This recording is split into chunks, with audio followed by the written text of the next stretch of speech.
I'm Sonia Morton-Firth and you're tuned in to the Sonia Morton-Firth Show. Today my guest is Erik Kleinsmith. Erik served in the US military intelligence and is an expert on terrorism. He's also an author and now vice president for the American Military University for Strategic Relations in Intelligence and Cybersecurity. We talk about him being a whistleblower in the US investigation of 9/11 and the infamous legend D.B. Cooper.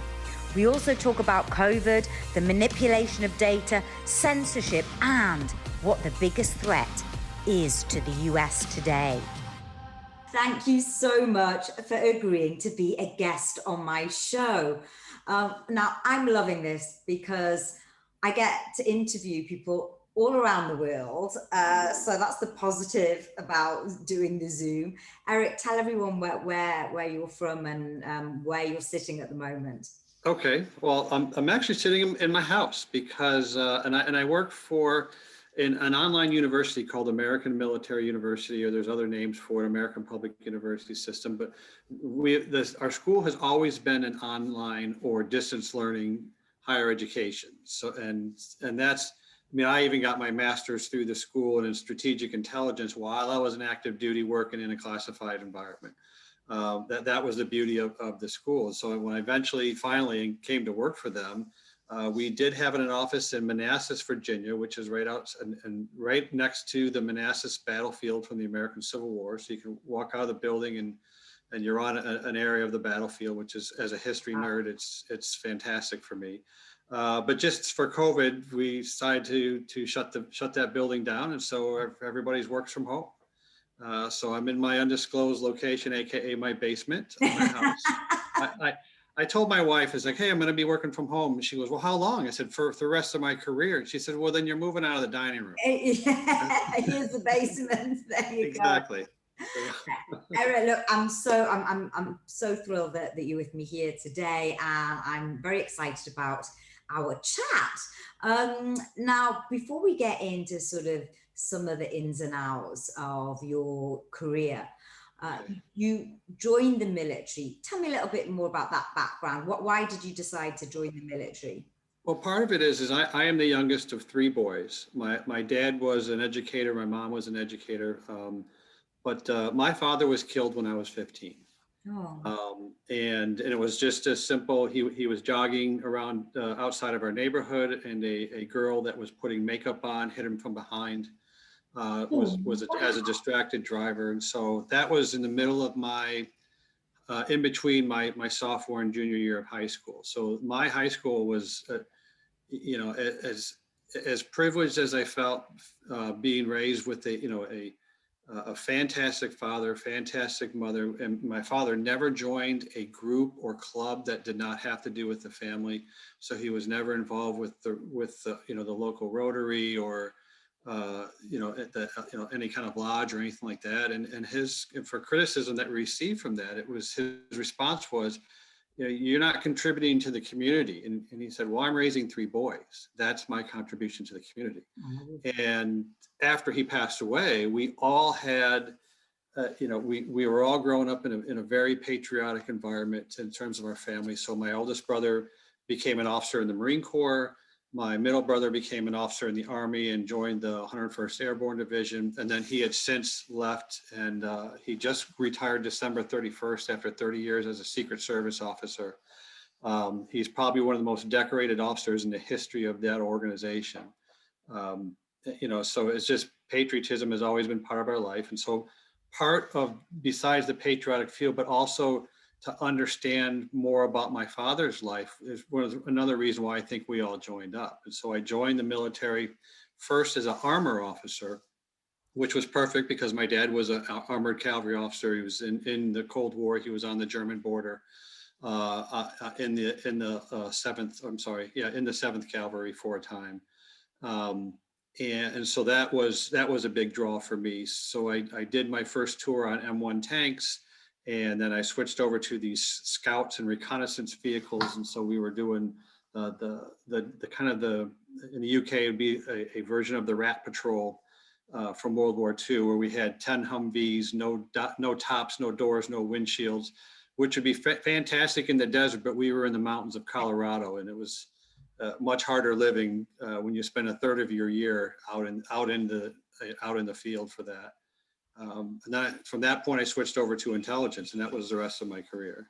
And that's obviously where I want to chat to you about your career in the intelligence side of it. You became Chief of Intelligence for Land Information Warfare.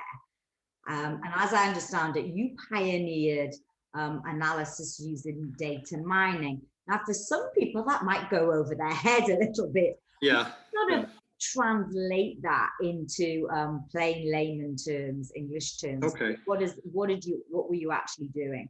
This was a relatively brand new organization. It had only been in existence for, I think, 2 years before I even arrived. And the organization for the Army was focused on all of the elements of information warfare. So that includes deception, psychological operations, computer network defense or computer network attack, those kind of aspects. And then it even got into what a term was called operational security. So when you're working as a business or something like that, how much of the secrets of your business are you throwing in the trash? And somebody can just dive into a dumpster and find out everything your company is working on, whether it's a secret sauce or the next plans for the next next vehicle that you're designing or something like that.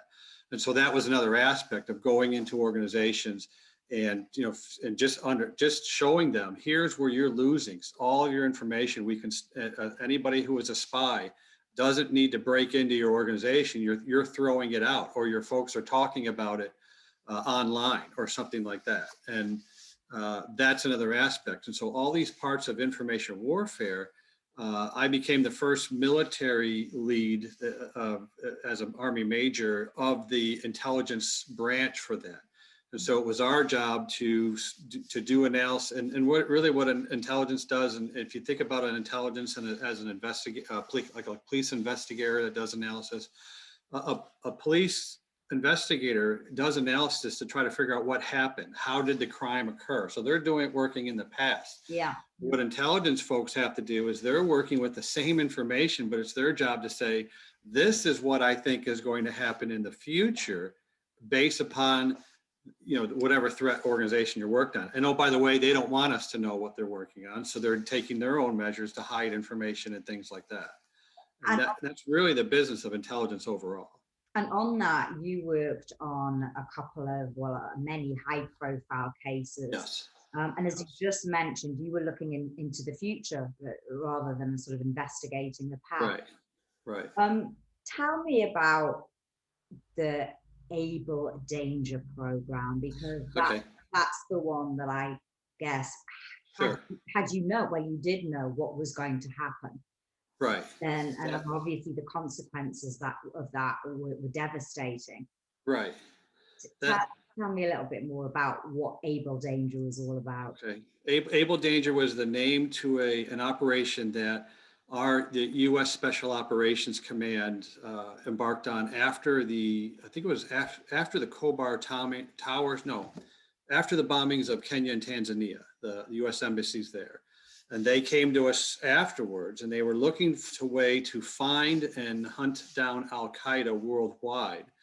But they were fairly unhappy with the results they were getting from the big three-letter agencies around DC, the CIA. And just to be clear, this was before 9/11.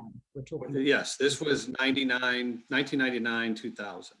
And they came to our organization just as on the tail end of their kind of fact hunting trip of who could help them. And the problem with the large intelligence agencies is they're not designed, at the time, they weren't designed to help a bunch of war fighters. They're really designed to help national decision makers. That's what they were there for. And so when an organization comes to them and says, look, we need some help hunting these guys, it was really, well, we can help you, but you got to take a number. And that's in a very simple way of saying it. And so they came to us, and they saw that we were the first operation that had brought in data mining tools. In that, the first 6 months of my job there was trying to figure these tools out, because there was no class, there was no book, there was no guide on doing that. And so it was myself and my analysts trying to figure out how to make sense of all the data that we could then harvest and visualize through different software tools or whatever. What sort of data are we talking about here? It could be anything from at the front end of an operation. You're always going to use what is really called open source, which is just newspapers, web articles, things like that. That's open to everyone, publicly available information, and that can be about 85% of what you need is out there in the public already. Problem is there's so much of it. And so we had, for example, we had a tool that we could just use a query, like a Google query or something like that. But instead of just seeing pages and pages of links that we'd go to, we had a tool that could harvest all of those links and then throw them into a chart so that you would see 4,000 articles at one time, but they were all laid out in a topographical map according to the subject matter. And it was just really, and that's where your tactical sense comes in. You start looking at the high points, you're looking at the isolated nodes, and why did somebody write about this and nobody else wrote about that? You know, why did this keyword come up so many times? And what we also realized that we could easily pick up propaganda. So when somebody was running a propaganda operation against our country, and in one case where you were using a foreign election, we could see the threat country that did not like us was constantly using the same phrase. Let's say it's gravitas or whatever. We could see it where it started. We could see how that talking point spread. We could see where, when it reached its peak or when it died off. So there's all these new things that we could do with information. Wow. And it's really what we briefed the special operation guys, and then they were immediately sold, say, we want you guys as part of this operation. And at what point do you sort of look at all this and think, wow, there's something going on here? It's not looking good, or this is looking like something's gonna proceed. For Able Danger, that was almost immediate, because we had already done previously, and that's how they knew about us, is we were already doing another operation to understand how Chinese foreign intelligence was stealing technology from the Department of Defense. And it was just shocking what we were revealing and what we were learning. It's just, it is so easy to steal technology if you can steal it in the places that they're doing the research before it becomes classified technology. And that was a big shock. So we were seeing a total infiltration of our university system, our graduate labs, our research labs, and then total infiltration of multinational corporations that we would have partnerships, but that corporation would also had a partnership with a Chinese firm or something like that. And so we would already gain notoriety for revealing all of these vulnerabilities in our own system. And that's what brought special operations guys to us. And so as soon as we started doing data mining, harvesting, and it was just like, take the word Al Qaeda, go, and just start with that. And we started getting hits. We had to organize them geographically. And where it really hit me when I saw my hometown of Plymouth, Michigan, popped up as a node for a link to a false front business that was funneling money into the Al Qaeda organization. And that was just the total eye opener right there. And that was like on the third day of us working this. And so we immediately found the footprints in Europe. We found footprints in the South Pacific, a partner organization called Jamia Islamiyah, and Abu Sayyaf working in the Philippines and Indonesia. But what really got to us was when we started seeing, we found the New Jersey cell, we found Muhammad Atta and his co-pilots involved in the flight classes. We saw a heavy presence in Canada, and we learned very quickly that to a foreign terrorist organization like Al Qaeda, Canada was their aircraft carrier to attack us, and so immediately started losing sleep over that. And Eric, you found out all of this before 9/11. Right. What happened? Did you? Well, we know what happened because we got the end result. Yeah. Did you alert? What happened to the program? We were working in close partnership with Special Operations Command, but the word started filtering up through the chain of command and got into the Pentagon that here was this here was this small intelligence operation. It was only 24 of us. In fact, the team that I put together for this was only 4 people, including myself. Were you worried for your own life at this stage? The sort of information that you were. Yes, but not as much as we got more paranoid with the Chinese foreign intel because of the reach of their organization. But what we started getting was a feel of dread that something was coming, and we weren't, we couldn't nail down specifically what it was. We just knew something was coming, and so. Years later, I had to go testify before the U.S. Senate and U.S. House Armed Service Committee, and I had to finally draw on the analogy that we felt like afterwards that we were the radio listening station that was positioned on the north coast of Hawaii, watching the Japanese fighters stream toward Pearl Harbor, and being unable to really get our voice out that this was coming. And so we sent information back to SOCOM. We were working with them, but the DoD lawyers and leadership started getting more and more upset with the fact that we were harvesting so much information, but we were also in these batches of 2.5 terabytes that we were pulling in. We were also pulling in information about U.S. persons, and it's specifically illegal for intelligence folks to collect on U.S. persons as part of our own U.S. code or our own laws. And the problem that they were wrestling with was, well, did these guys do that on purpose, or was it just incidental because they put in a phrase and that's what came back? And they shut the whole operation down, but it took months for them to wrestle with how do we do this properly? And the frustration was that we could only, besides collecting the information, if there was information on U.S. persons, which we undoubtedly had, we could also only keep that information for 90 days. So as the 90-day mark hit, I was informed by our own lawyers that had come down and says, look, you either delete this stuff or you go to jail. And so I was the one who deleted all the data, and I had a warrant officer with me, and she deleted our secondary set of data. And that was about the worst day I think I've ever had in the military, was doing that, because we knew something was coming and we were shutting everything down. And we were deleting everything we had. Wow, Erik. I mean, I'm sure you've had many sleepless nights over it. Yeah. So you basically deleted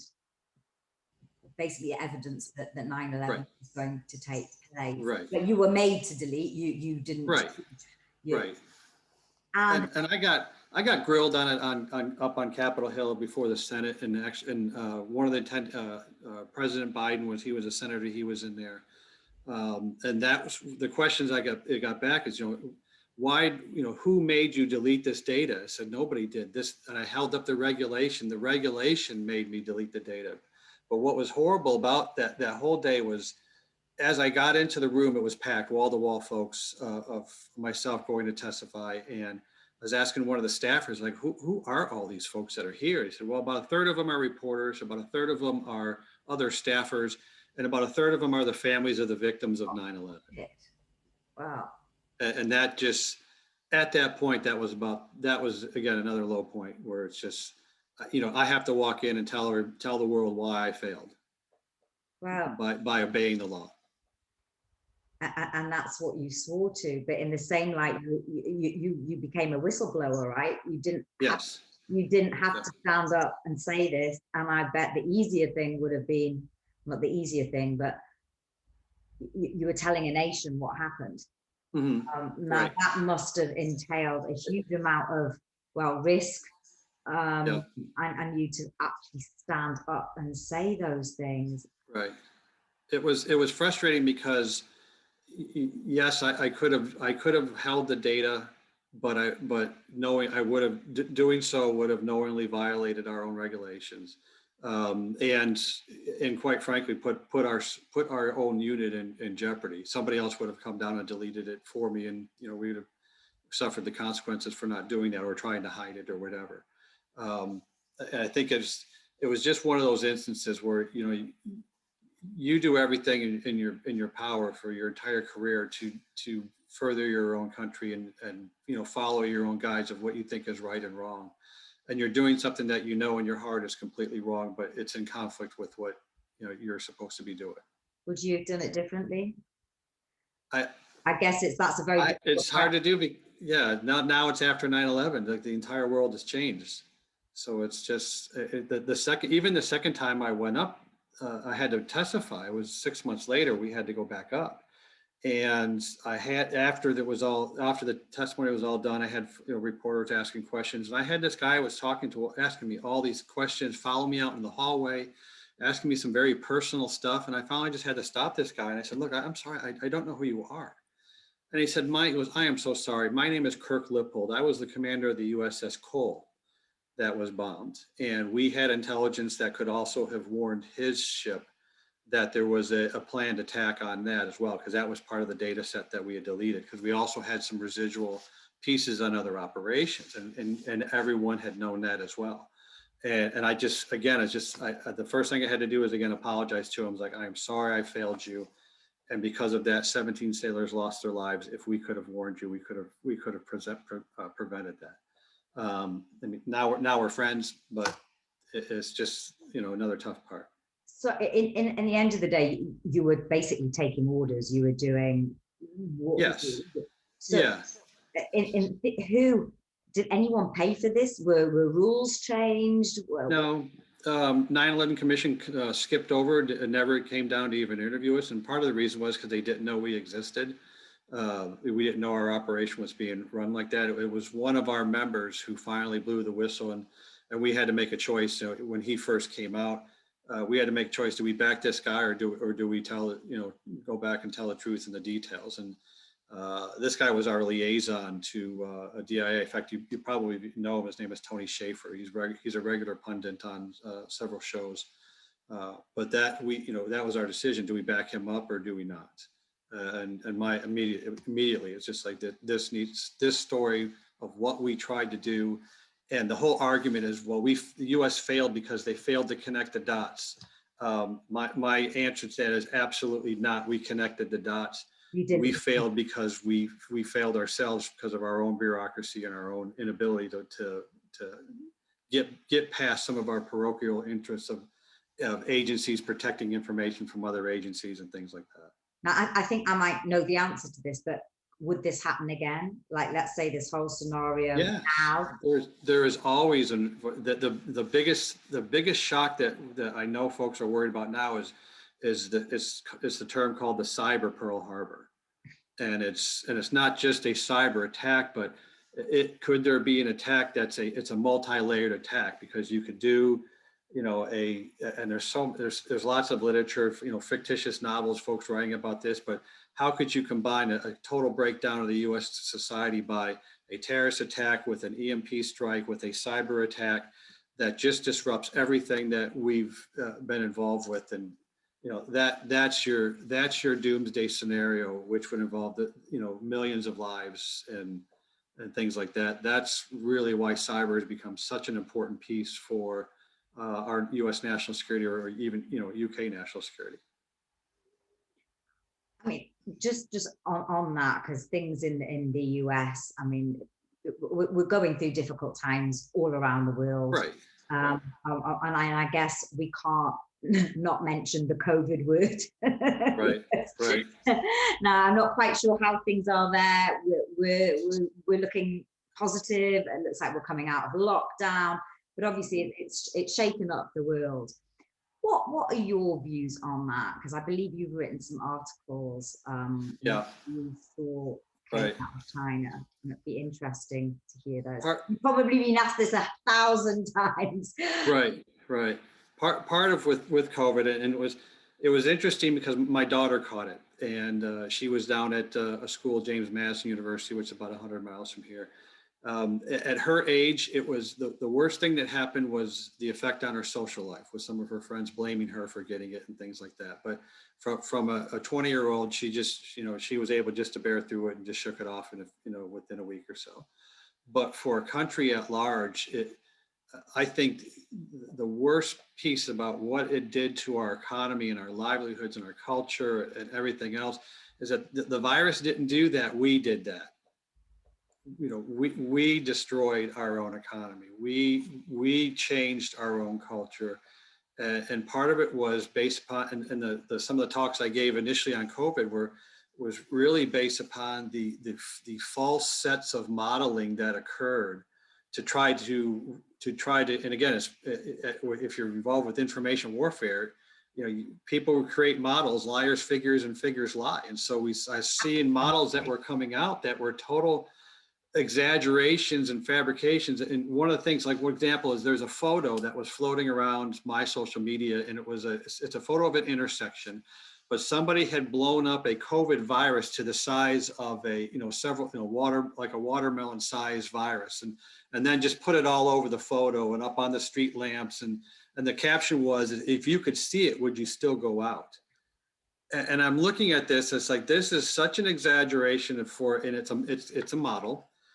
I am almost certain that a COVID virus is not sitting on a stoplight waiting to jump down and tackle me while I'm trying to cross the street. No, I'm sure it isn't, definitely not. And right. I could tell you some funny stories here of the laws that we've got in place that means you can't sit on a bench and have a drink, but you can stand up and have a drink because right. COVID is going to get you sitting down. Right. Right. Yeah. And my thing is you can draw parallels with this with a lot of other things. Is you're not following science, you're following political science. And you're not, as soon as political bias gets into something, it destroys it, whether it's sports, whether it's the entertainment industry, whether it's like, and for intelligence folks, we have to work with politics all the time. But as soon as we become political, we are worthless as an organization or as a career. That's the biggest problem. And the same thing happened to COVID. As soon as it became political, we ruined our response because of that. Were you involved with any of the statistics, or did you look into any of the data that was going on? Yes, yeah, and that's part of this. I did a couple of webinars, and like I said, I wrote a couple of articles. Like by looking at the data, just showing how you can take the same set of data and draw a completely fabricated set of analysis and warnings and things like that. But and the data doesn't really back it up if you twist it in a certain way. And that's the whole, that's part of the whole fake news. It's like, well, my facts are different than your facts. It's like, well, you're taking those same facts, but you're twisting them and drawing them into a model that makes no sense whatsoever. Why do you think they're twisting it? What's that? Why do you think they're twisting it? Because a lot of times we use a lot of like information or the news. We're not using it to draw our own conclusions. And I know the buzzword is we're not critically reading our own news sources. We're not critically evaluating, is this a no kidding source? What we're really doing is we're seeking out information that confirms the bias that we already have in place. And so if you've been, most of my friends or families or neighbors who are just so deathly afraid of COVID, I can tell that it's because they're listening to different news sources than I am, and I know the news sources that they're looking at and things like that. It's the same here. You turn yes. on our television and you watch what I call the mass media, the normal right. media, and right. if you listen to the statistics that they're putting out, which sound absolutely awful, and then actually if you analyze those statistics and look at what they're saying, it's like that's right. And that's the whole story of fake news is became kind of a buzzword like 4 years ago, but really when I started breaking it down, all fake news is propaganda that has slipped beyond, in World War II, we had propaganda. We had, and propaganda is government or government originated news and stories to help influence the decision making of your adversary. And that's what, and really also the decision making of your own people to say that everything's going great.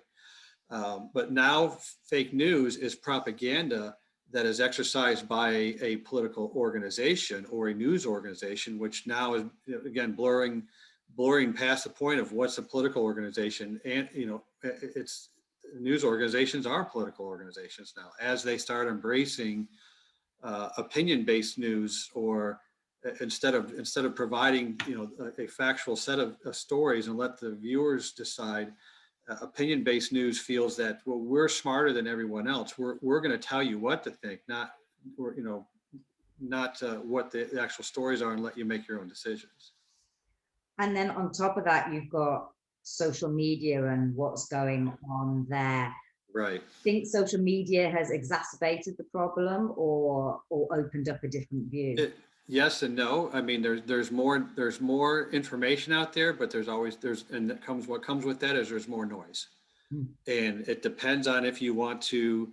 It's your attitude on how you approach social media. If you're going there, and I know that the term was called doom scrolling, when you're just scrolling through looking for something that will get you upset, that's your problem. You're already part of that hatred culture, that you can't just disagree with somebody and just let that slide by. You have to do something about it. Our generation of folks, it's, when you've identified something that you just don't want to be a part of, or something that you don't like, you walk away. Now it seems to be more incumbent upon us. If you don't like something, I got to make that illegal so that nobody can do that. And that's part of what's ruining. And social media gives you a platform for anybody without an editor to voice their opinion. And my wife hates it when I say this, but it gives a platform for you to air your stupidity to the rest of the world without anybody saying, are you sure you want to say that?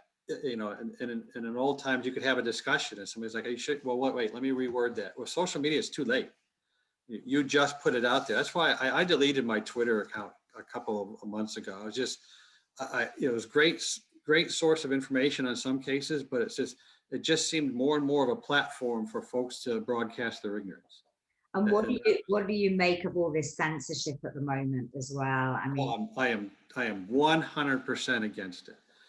Absolutely. And just, it's like I wrote in one of my articles, was that censorship does not defeat the other side's argument that you disagree with. It just makes it move to a different market space. And so if you're going to delete somebody's Twitter account or put them in Facebook jail, it's like that's not going to have them stop and go, wow, I was really wrong. I'm going to change my opinion because of that. It's going to get them to work twice as hard to get their message out. Whether it's right or wrong, it's what they believe in. Censorship causes more problems, and it is very high risk to whoever practices it. I mean, absolutely. I mean, without making sort of any judgments or opinions, what we're finding here in the UK, or what I'm looking at, is anybody that is sort of anti-vax, if I dare say it, is going down. Right. They're being taken down from YouTube, taken down from Facebook. Right. I don't know if I'm sure it's the same. Same there. Right. Yeah, it is. It's the cancel culture. We've gotten to such the point of it's just absolutely ridiculous.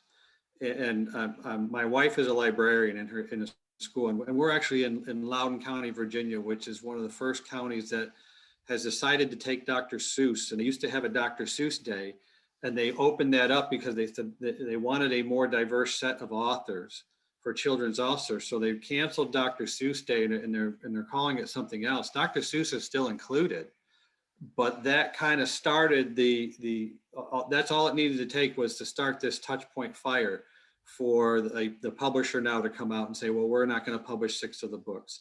And now Universal Studios theme park in Orlando, they are now reviewing parts of their theme park to see if there are parts of Dr. Seuss that they want to eliminate from there. That was a story out this morning. And it's just, we've gotten to the point where it's just, how far do we have to go so that no one is offended, so that we end up with a society that is so dull and boring and just, to the point of ridiculous. I mean, golly, it's George Orwell rolling in his grave. He's on point. He's just 40 years late. Absolutely crazy. And sort of looking at this whole COVID situation, how do you see anything? Do you see anything in the statistics? Are you involved in any analysis that?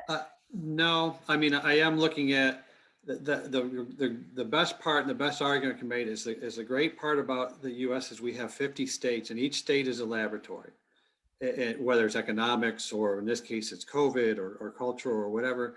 And we can, you have states that are on complete lockdowns, and you can see what's happened as a repercussion. We have one state, South Dakota, that never locked down, never closed. I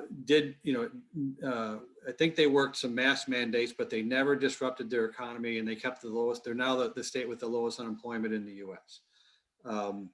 Texas and Mississippi just came out, I think yesterday or the day before, and said, we are now opening up. There is no mask mandate. You can wear it if you want, but we'll leave it up to the individual.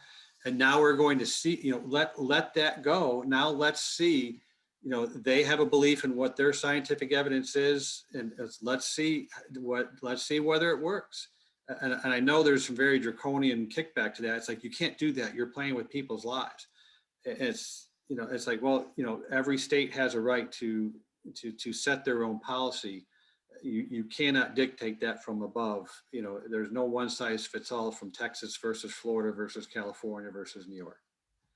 That you have to take a different approach in each case. That's the part that I get into more in terms of, instead of really getting nerdy with the numbers, it's seeing the application of them and seeing what the effects are based upon the decisions that are being made.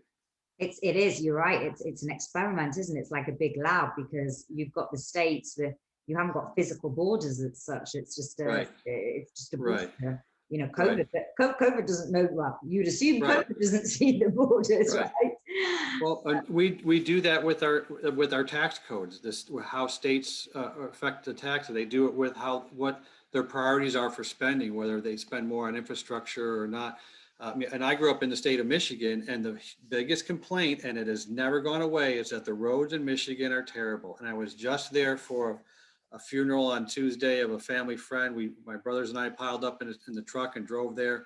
And you could tell when you got to you crossed the border from Ohio into the state of Michigan, because they had torn the sign down that said, "Welcome to Michigan," and the roads just went to pot like almost instantly. And it was just, okay, we're in Michigan now. The car's starting to bump. So, and it's just, how do you fix that? Well, it's a northern state. They have more problems with their roads than Florida would, but then you have to plan for, additional infrastructure to take care of that. Florida also doesn't have to invest in snowplows like Michigan does. Each state has to do things differently, and that's the experiment of each state. Going back to sort of to your days of the sort of data mining analysis, etc., you were involved with another infamous case, yes. DB Cooper. Now, I just read up about this. You'll have to tell me more. I found it fascinating, and I believe you're involved in a potential Netflix project on it as well. Right. I started this out of the Able Danger hearings and the notoriety. I was contacted by an investigative reporter and a producer that working out of Hollywood or LA, who was working on several different projects, and he really wanted my insight on data mining and analysis and looking at it from a law enforcement perspective. And it wasn't until years later we've kept in touch. I kind of did some pro bono work, but in 2011 he called me up and just said, "Hey, I got a case. I was working on an investigation on a heroin triangle, drug triangle between Seattle, Las Vegas, and LA. And in the process, I had somebody identify and said, I know who DB Cooper is. It's this guy over here." And he goes, I want to know do you want to get on this project and use some of your expertise on that? And I'd been friends with him a couple of years already. He says, absolutely, count me in. And the more we got into it, well, first we found out there's the guy that we thought was DB Cooper at the beginning was not the guy. It was a different guy, but he was his friend. DB Cooper, because people here may not have heard Okay, of it. yeah, that's right. DB Cooper is kind of a folklore or a folk hero in American, and he was a disgruntled American who hijacked an airline in Seattle on November 24th of 1971, and he had the aircraft divert to Portland, Oregon. He had the authorities give him $250,000 and two parachutes. Why do you ask for two parachutes? Because if you ask for one, they're going to give you a bad one. If you ask for two, you could put the bad one on a flight attendant, Yeah. and you're risking somebody on the aircraft. He had picked an aircraft that the stairs to going into the aircraft actually lowered from the back of the aircraft. So while he gave them instructions now to fly to, I think it was Mexico City or out of country, and in the flight over Northern California, again at night, he forced the flight crew up. All the passengers were already let off, but he forced the flight crew up to the front of the aircraft, lowered the back, and jumped. And nobody has seen him since. And it's the only unsolved case in our Federal Aviation Administration history. No For body, 50 years. nobody found a body. No body, but it was years later they found a portion of the cash was hidden or was dug up on a riverbank, and we now know that we now believe that the family that found it was actually set up, and they were told to find it just to throw authorities off because it was not enough money to cover all the cash. It was just a small piece of it, and it had been there for several years, and yet all the rubber bands around the cash were brand new. Oh, wow. So there was some specific pieces, and so as we started delving more and more into this individual, and the individual that was identified, we ended up with, I think, 1,800 pieces of evidence. We ended up with DNA.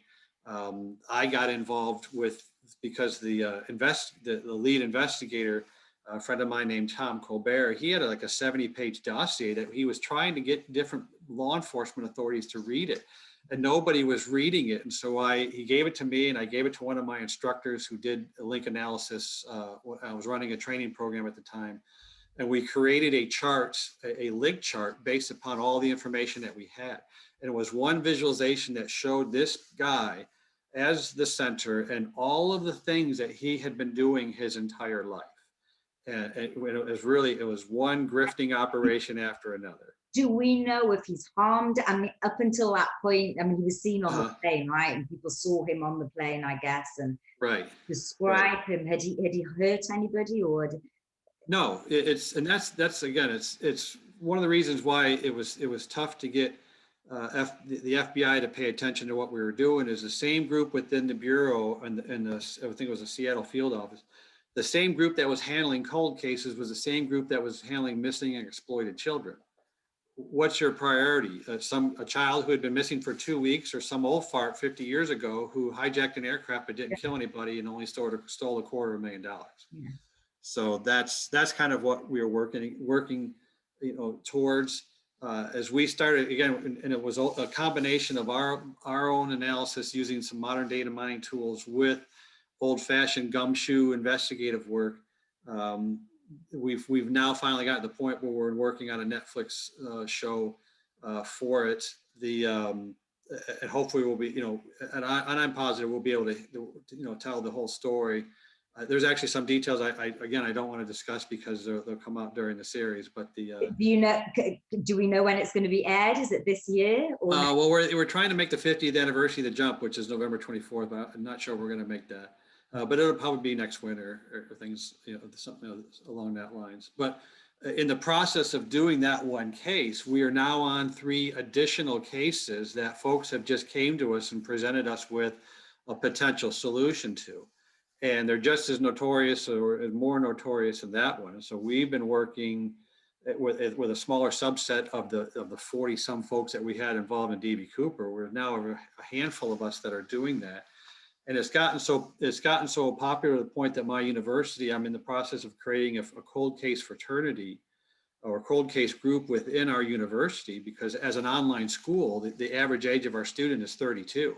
So we have police investigators, we have cops, we have analysts and, soldiers and military members who are, who work investigations. And what a fantastic thing is to be able to do that and try a crowdsourcing techniques to solve some of these crimes. And that, in the US alone, there's something along the lines of 1,800 unsolved murders or cold cases, and more added every year.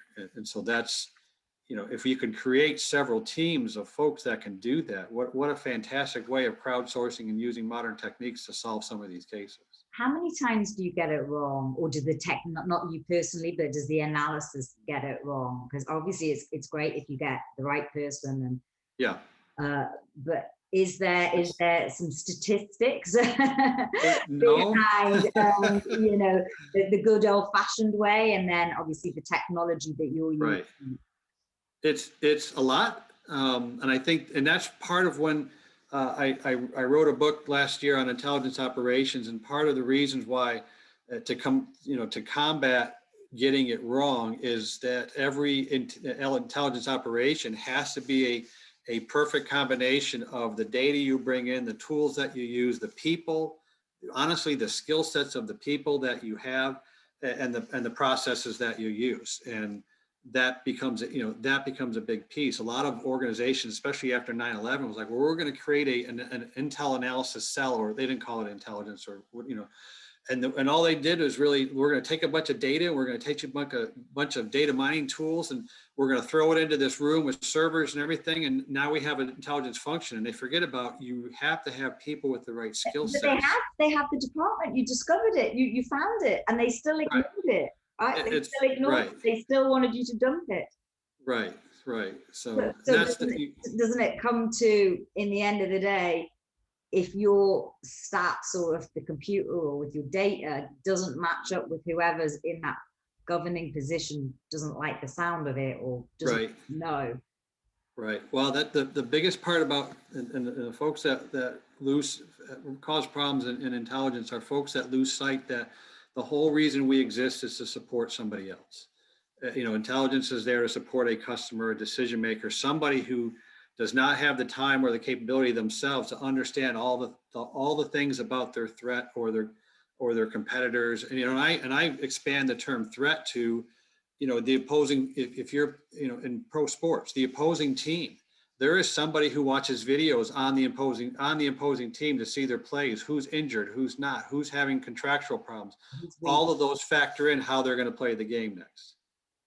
So that's what I mean by it takes a lot more that, you have to classify a threat as something other than a deadly national security threat. A threat could be just a threat to your livelihood as a company, your competitors or something like that.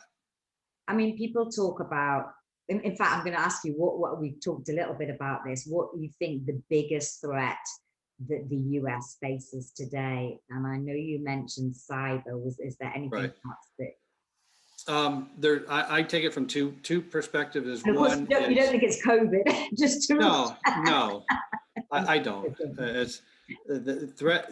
That threat is we're doing I'm not that. Being flippant, obviously. If anyone listening who has had people that have I still look at what there's a term called asymmetric threats, and it's really threats that do not come from a national, like a national threat or something like that.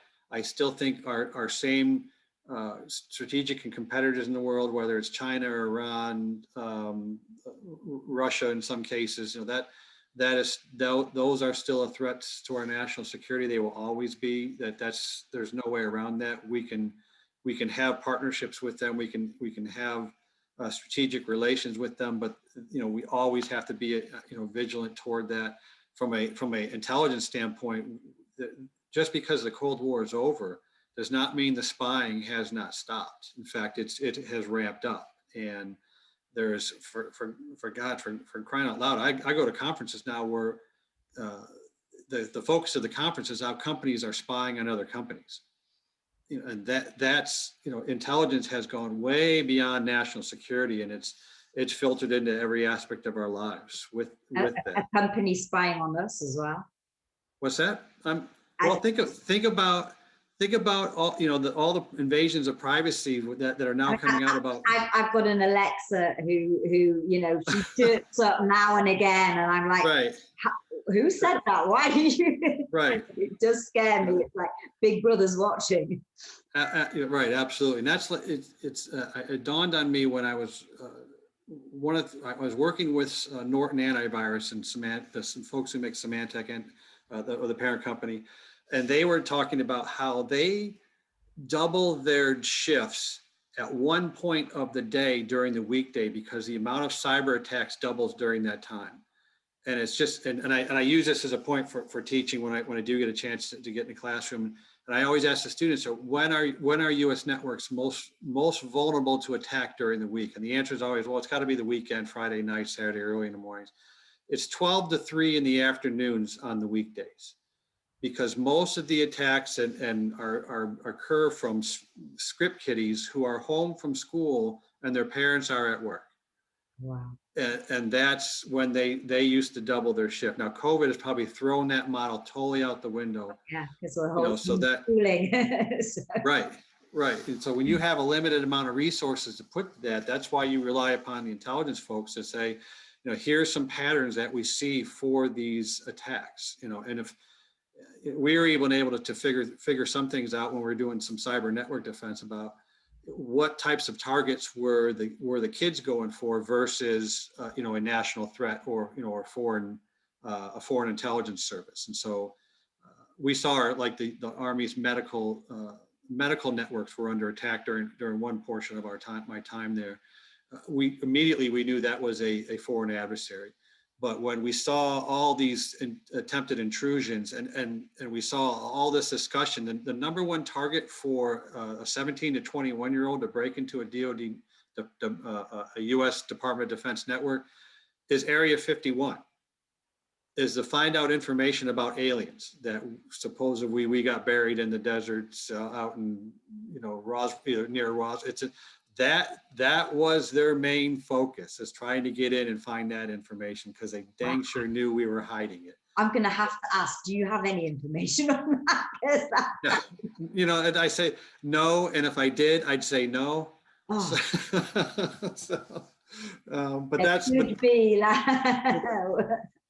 but that became a focal point. In fact, I remember we were looking at setting our defense guys were like, we know these kids are coming here. Let's set up a fake site and just have them go to some fake site that'll keep them happy, and then they'll stay away from the rest of the network. It was a fishbowl operation. I'm dying to ask if we've got bunkers somewhere in case the human race amount of people have to survive an apocalypse or a meteor or an invasion.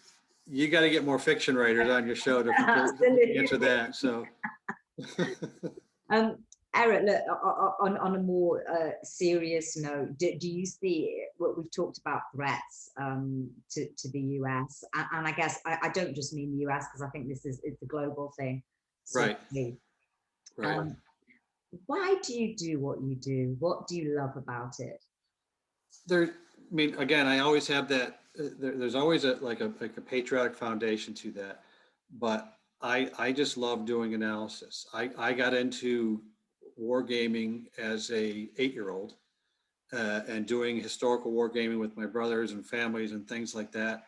The type of analysis that had to go in that was very similar. And so when I was an intelligence officer for an armor brigade and an infantry battalion in Germany in the mid-90s. And after one of our exercises where we were deployed, we had to sit down with the commander, and the commander sat down and he goes, I've never seen it like this before, but you do what you do very well. And he says, you're one of the few people that looks like you enjoy it. And I just said, sir, I've been playing war games since I was 8 years old. You're just paying me to do it now.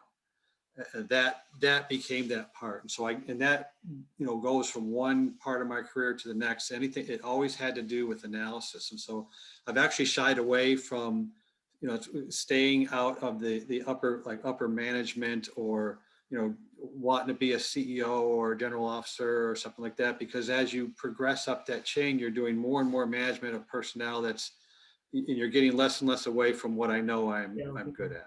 Yeah. And so that's if I could show you down to the other end of my basement, I got a room with thousands of miniature figures that I've painted. I've got 2 game tables. They each cost $1,000 a piece because they're recessed with all the, with USB ports on the side, and there's, all kinds of board games. And there's a company out of UK, Games Workshop. I think I put some of their kids through college with the amount of money I've spent on that. My neighbors come down and look at this kind of stuff and it's just like, how can you afford all that time and all that patience and money to do this? And I just look at them and say, well, I don't golf. Yeah. I never took up golf. It's your How much does value, that it's your passion, it's your purpose, right?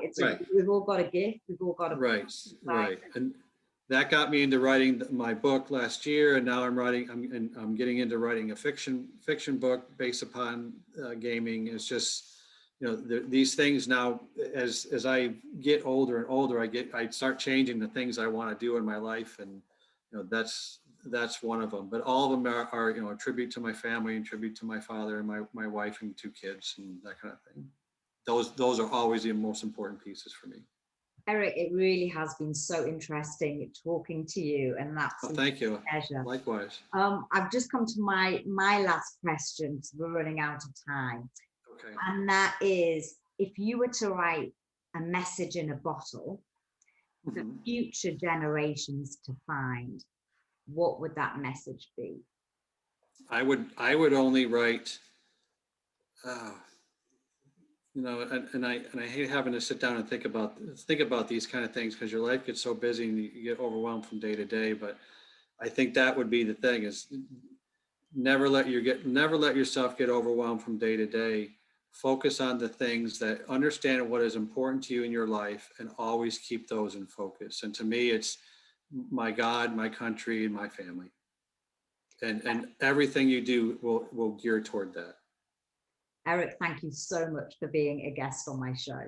Hope you enjoyed the show. Remember, there's a new interview out every Monday, so hit subscribe and like, and you'll get it straight into your inbox.